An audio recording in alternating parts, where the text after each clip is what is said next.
आपलं जे पाहणं आहे किंवा काही करणं आहे किंवा काही मागणी आहे वगैरे, हे सर्व काही आपल्या मनाचं आहे. ज्या पद्धतीचं आपलं मन आहे त्या पद्धतीची मागणी, त्या पद्धतीची दृष्टी सर्व काही आतून येत असतं. आणि हे सर्व काही मनाचं आहे ह्याचा आपल्याला विसर पडलेला आहे. आणि आपण मनाशी इतके एकरूप आहोत की हे सर्व काही माझंच आहे अशा पद्धतीने आपला व्यवहार चालू आहे.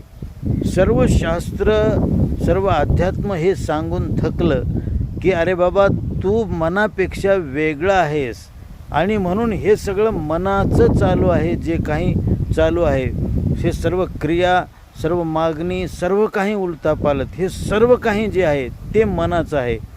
आणि तू तर